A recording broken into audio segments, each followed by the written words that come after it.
Alright, so you made it to the advanced video. Hopefully you understand the difference in tracking templates, destination URLs, and you know how the URL builder works. So I've added a couple other things to the advanced video because I kind of thought of them as I was starting to make the video.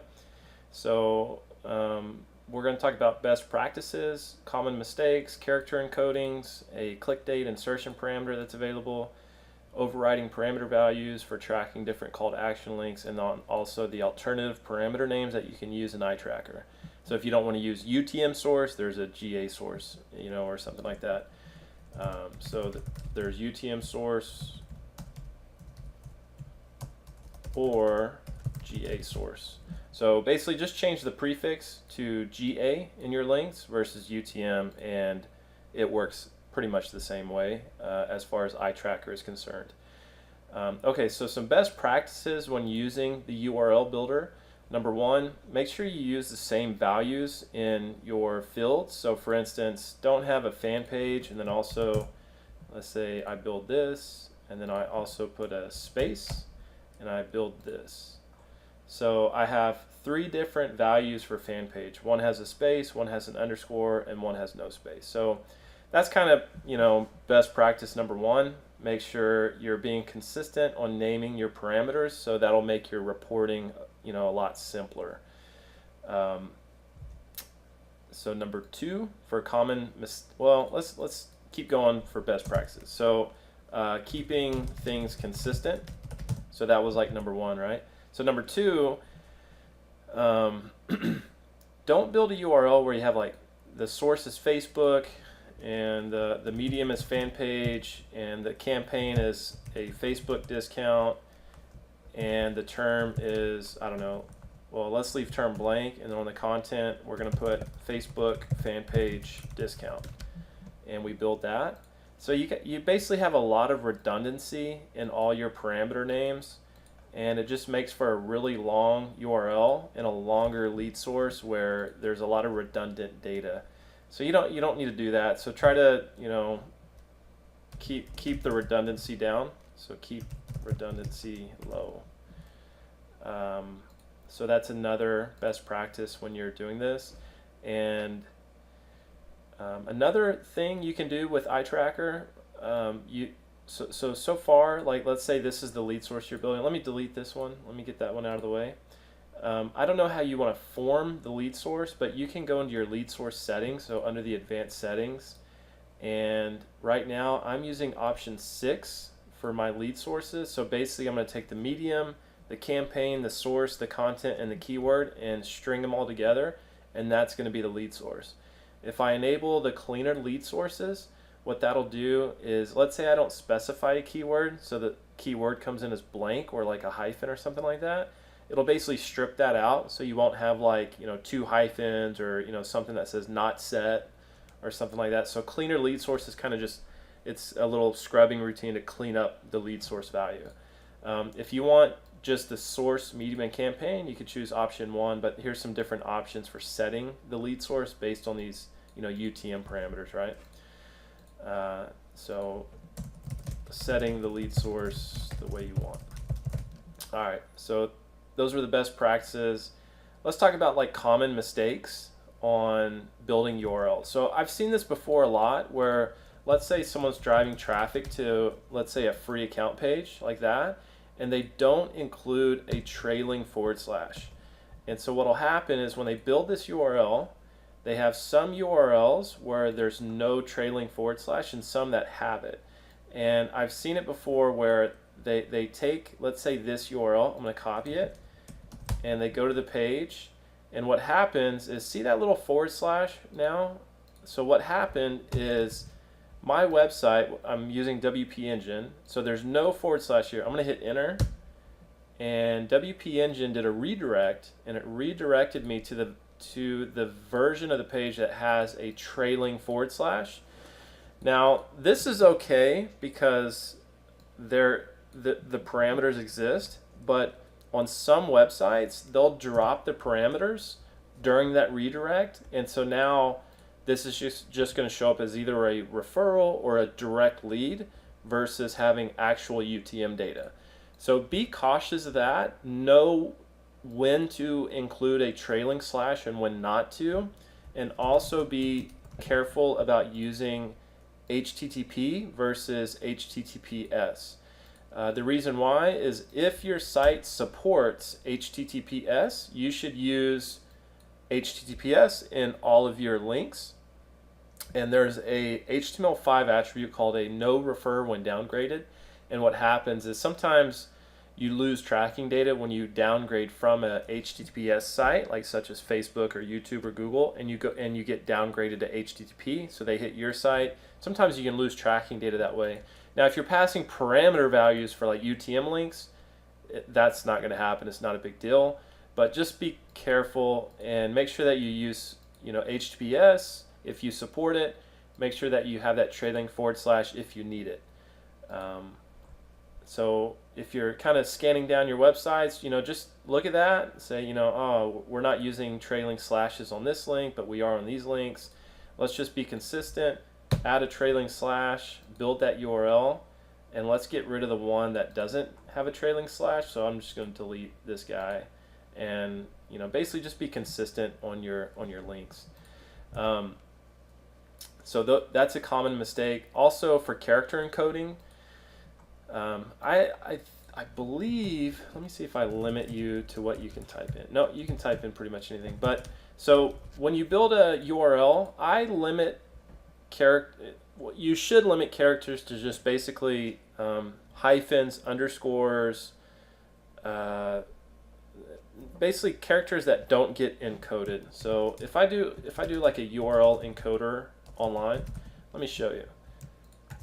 So if I type this is a test, and I put in a %, and then 50% off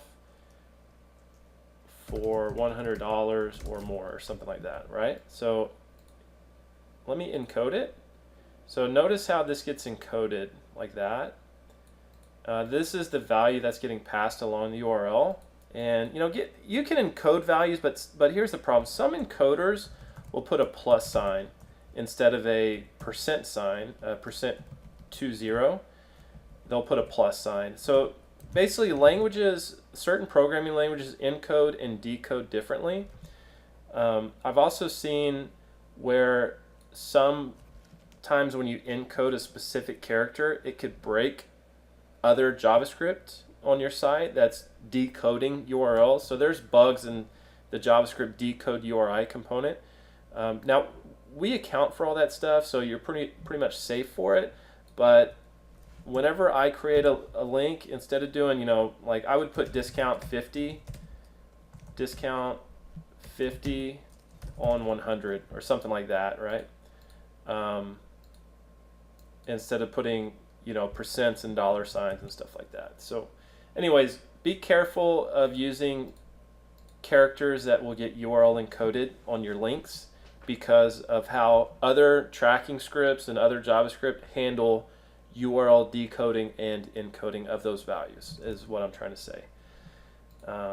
Okay, so there's also a clickdate insertion parameter. I had a client that wanted to put basically the date when somebody clicked the link. So for instance, let me clear these. I have this URL here that has a click date for the content, and I'm going to copy this, and I'm going to go to a page, and I want to go to the free account page, so I'm just going to type it in because I don't think I have a link anywhere. And I'm going to inspect the page, and on the console, I'm going to type iTracker360.i. So this is all the tracking data in the tracking cookie. And notice that the content doesn't say click date, but what it says is March 22nd, 2018. So that click date parameter, if we see click date with the squiggly braces, we're going to insert the date that's provided by the client's computer. So that is an iTracker360 specific insertion parameter that we have. Now, some people want that and some people don't. So let me go back to the URL builder. I got too many tabs open. Let me close everything to the right. some people, when they make a Facebook post, they want to put today's date. So they'll put today's date and they'll use this URL. So whenever somebody clicks on the link, maybe it's weeks or months later, they know that this came from a post on October 27th, 2017. And it lets them know, oh, that was a post we made months ago. It looks like it's converting. That's cool, right? Or they might want to just see, oh, hey, they clicked on that post today. That's cool, you know, whatever. So that's how that works. So there's a click date insertion parameter. So don't confuse this with, you know, value track parameters or other parameters that you can use on different platforms like AdCenter or Facebook. This is like an iTracker 360 specific parameter that we look for. Okay, you can also override parameters for tracking call to action links.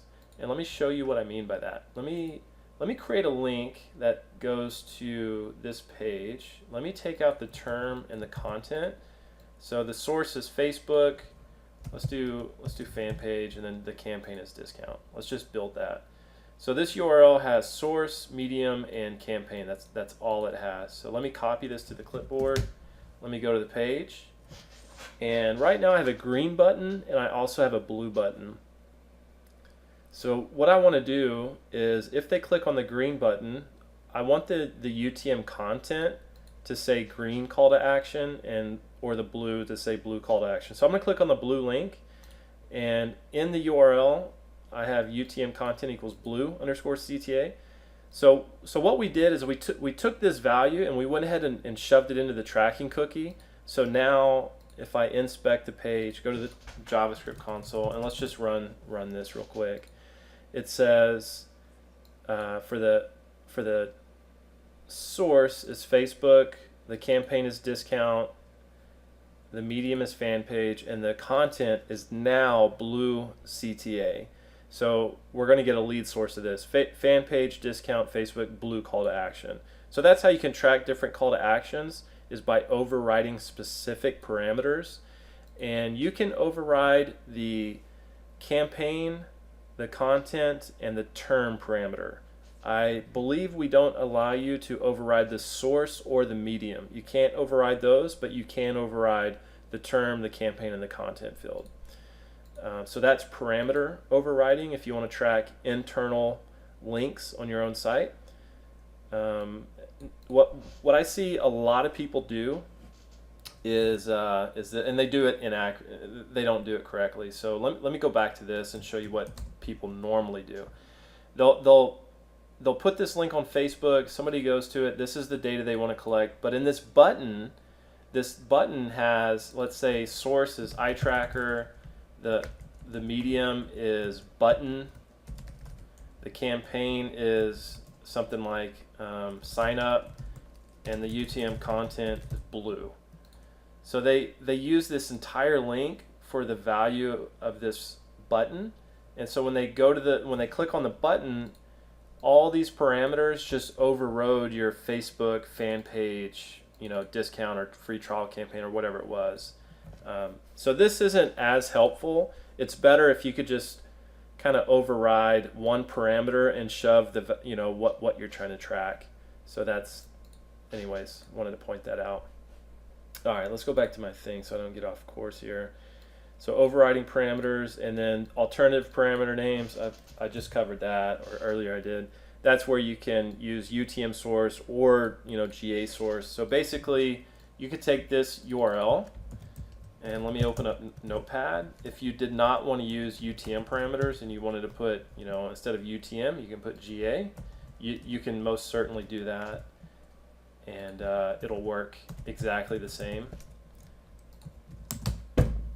So we look for either GA parameters or UTM parameters, and these are alternative names, and some people don't like using UTM parameters because when sometimes they don't want any data in Google Analytics or Google AdWords or anything getting confused where they're using auto tagging with a Google Click ID, and they just feel better about using UTM parameters or, you know, alternative parameter names. So anyways, that's there in case you want to do that. So that's some of the advanced stuff. So best practices, keeping things consistent, keep redundancy low, set the lead source the way you want to. Watch out for common mistakes on using URLs that have trailing slashes or different protocols. Use HTTPS if possible. Watch out for different character encodings. I've seen where characters can break certain JavaScript tracking scripts or whatever. We account for that stuff, but I've seen it happen. And then there's a clickdate insertion parameter you can use. You can also override certain parameters if you want to track internal call to action links. And there's also alternative parameter names. So that's the more advanced stuff on the URL building. Let me know if you have any questions. Thanks.